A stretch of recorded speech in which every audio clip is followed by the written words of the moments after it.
네, 안녕하세요. 축구생각입니다. 오랜만에 좀 영상을 올리는 것 같아요. 뭐 좀 이사도 있었고, 지금 제가 채널이 지금 수익이 잠깐 정지된 상황이라서, 좀 영상 대신에 커뮤니티 게시글로 좀 많이 올렸었죠. 그래서 앞으로는 아마도 또 이제 지속적으로 영상으로 찾아뵐 것 같습니다.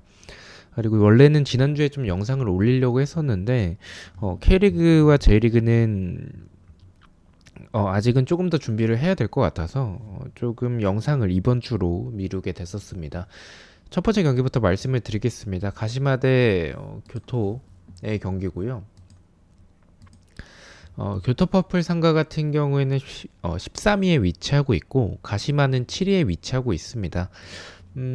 제가 이 첫 번째 경기부터 지운 이유는 가시마가 굉장히 낮은 배당을 받았어요. 물론 뭐 순위적으로도 가시마는 7이고 교토퍼플 상가와는 좀 승점 차이가 나기 때문에 그러한 점들과 이제 홈이라는 이점을 생각을 해서 가시마에게 좀 낮은 배당을 준 것 같은데 저는 오히려 좀 낚시 배당인 것 같다는 생각이 들었습니다. 가시마의 경기력이 생각보다 그렇게 좋진 않아요. 오히려 교토 퍼플 상가가 이 측면에서의 크로스 공격들이 조금 더 위협적인 부분들도 있다라는 생각이 들어서 저는 지어볼 만한 경기지 않을까라고 생각을 하고 있습니다.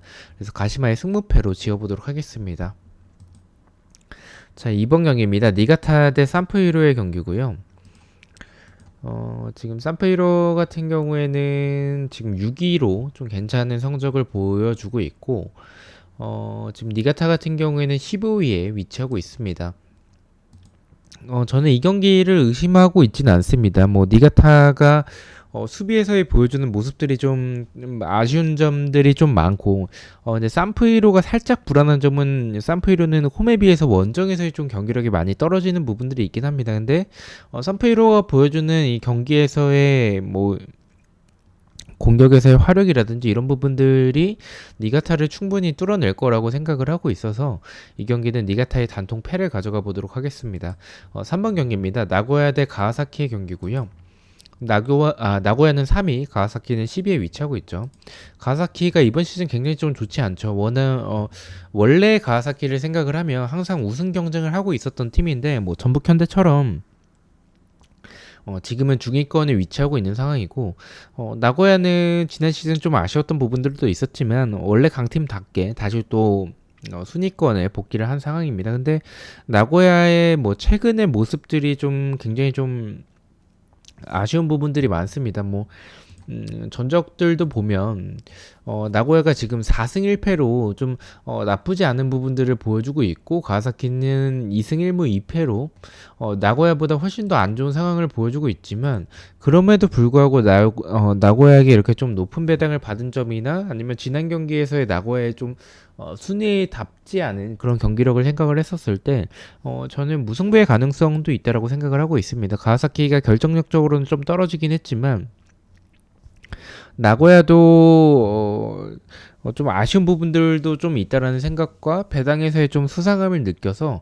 저는 나고야의 단통 무승부를 가져가 보도록 하겠습니다. 투표율도 나고야 쪽으로 많이 몰리진 않았죠. 자, 4번 경기입니다. 전북 대 제주의 경기고요. 제주는 4위에 위치하고 있고 전북은 8위에 위치하고 있습니다. 이번 시즌 아쉬웠던 전북이지만 이제 감독이 선임이 됐죠. 뭐 지난 경기에서 광주 상대로 감독이 선임되고 나서의 첫 경기에서의 아쉬웠던 부분들도 분명히 있었긴 합니다. 근데 광주가 그 경기는 좀 준비를 잘했었다라는 생각이 들고 저는 오히려 이 지난 경기에서의 모습들을 전북이 홈에서 감독이 바뀐 상황에서 분명히 감독 버프가 좀 있을 것 같다는 생각이 들고 제주가 최근에 보여주는 모습들이 생각보다는 좀 아쉬운 부분들이 많습니다. 공격에서의 모습들도 좀 이 득점적인 부분에서 아쉬운 부분들이 많다는 생각이 좀 들고 전북이 배당도 좀 낮게 책정이 됐고 경기적으로도 뭐 지난 경기에서의 아쉬웠던 부분들을 그러니까 무승부에 조금 더 초점을 두고 있는 경기라고 말씀을 드리고 싶습니다. 승부 투픽을 가져가 보도록 하겠습니다. 7번 경기입니다. 비셀고베 대 사포로의 경기고요. 사포로는 9위, 비셀고베는 2위에 위치하고 있습니다. 비셀고베가 이번 시즌 굉장히 좋은 모습을 보여주고 있는데 사포로가 만만한 팀은 아닙니다. 밸런스적으로도 좀 잘 잡혀져 있는 그런 부분들을 보여주고 있고 쉽게 지지 않는 팀이긴 하지만 비슬고베의 흐름이 너무 좋아요. 뭐 불안한 점이라고 본다면 배당이 좀 높게 책정이 돼서 사실 배당에 비해서 투표율이 좀 말이 안 되는 그런 투표율이긴 하죠. 그래서 폴더에 여유가 있으시다면 무승부까지 가져가는 것도 좋다라고 생각을 하지만 경기력만 놓고 봤었을 때 비슬고베의 흐름이나 경기력이 워낙에 좋아서 저는 비슬고베의 단통 승만 가져가 보도록 하겠습니다. 8번 경기입니다. 사간도스 대 우라레즈의 경기고요. 사간도스는 8위, 우라레즈는 4위에 위치하고 있습니다. 사간도스는 좀 수비에서의 측면에서의 공간들이 좀 많은 그런 아쉬운 부분들이 있어서 우라를 가져갈까에 대해서도 좀 고민을 많이 했습니다. 우라가 이번 시즌 좋기 때문에 하지만 원정에서의 우라와는 좀 불안하다라는 생각이 들고 사간도스가 홈에서 나쁘지 않다라는 점이나 사간도스가 측면에 대한 수비를 제외하고는 공격에서의 모습들도 뭐 괜찮은 모습들을 많이 보여주는 팀이라고 생각을 해서 저는 이 경기는 무승부에 조금 더 가깝지 않을까라고 생각을 하고 있습니다. 단통 무승부를 가져가 보도록 하겠습니다.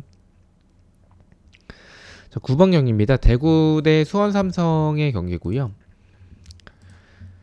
수원 삼성은 12위, 대구는 7위에 위치하고 있습니다. 근데 저는 이 경기는 좀 이변을 바라보고 싶습니다. 뭐 대구가 수원 삼성이 워낙에 좋지 않아서 뭐 대구 쪽을 바라볼 만한 경기긴 하지만 김병수 감독의 이 병수볼이 슬슬 발휘가 될 타이밍이 됐다라는 생각이 좀 들고요. 그리고 대구가 보여주는 모습들이 좀 이 최근에 좋았었다가 울산에게 좀 패배를 하면서 흐름이 다시 좀 꺾이지 않았나라는 생각을 하고 있습니다. 그리고 대구의 장점은 역시나 뭐 선수비 후역습인데 수원 삼성이 공격적으로 나올 가능성은 좀 적고 오히려 좀 비기거나 아니면 좀 역습을 노리는 방향으로 갈 가능성이 커서 그러면 대구가 힘을 많이 못 쓸 것 같다는 생각이 듭니다. 그래서 저는 이 경기는 승부패가 다 느껴진다라는 생각이 들어서 승부패로 지어보도록 하고요. 10번 경기입니다. 서울 대 대전의 경기입니다. 서울은 3위, 대전은 이제 6위에 위치하고 있는데 황의조가 빠진 서울이 타격이 조금 있지 않을까라는 개인적인 생각을 좀 가지고 있고 대전이 지금 최근에 흐름이 좋지는 않지만 그래도 공격진에서의 개인 능력이나 아니면 공격진의 템포나 스피드가 좋기 때문에 서울의 수비진이 저는 주력이 그렇게 빠르진 않다라고 생각을 해요. 그래서 오히려 대전의 역습에 당할 가능성도 있지 않을까 무난한 승리를 개인적으로 생각을 하고 있습니다. 포항의 단통 승을 가져가 보도록 하겠습니다. 자, 마지막 경기입니다. 인천 대 강원의 경기고요. 인천은 9위, 강원은 11위에 위치하고 있습니다. 뭐 감독이 바뀐 강원이라서 뭐 이 감독 퍼플을 좀 생각을 하긴 해야겠지만 그래도 인천이 유리한 경기는 맞다라고 생각을 하고 있어요. 다만 투표율이 너무나도 많이 몰리지 않았고 그리고 인천의 이 최근의 모습들이 중원에서의 이명주 말고는 사실은 좀 아쉬운 부분들도 좀 힘싸움에서 밀리는 부분들도 분명히 있고 공격에서는 뭐 에르난데스가 뭐 잘해주고 있긴 하지만 나머지 선수들이 좀 못 받쳐주고 있다라는 생각이 좀 들어요. 그래서 지금 상황에서 강원 상대로 분명히 유리하겠지만 강원의 감독 버프도 분명히 있겠고 인천은 최근의 경기력을 생각을 해서 무승부에 조금 더 가깝다라고 생각을 하고 있습니다. 단통 무승부를 가져가 보도록 하겠습니다. 자, 이렇게 해서 14경기에 대해서 최종픽 공의를 모두 마쳤고요. 저는 또 승무패와 프로토 경기들로 다시 찾아뵙도록 하겠습니다. 시청해주셔서 너무나도 감사드리고 구독과 좋아요 너무나도 감사합니다. 감사합니다.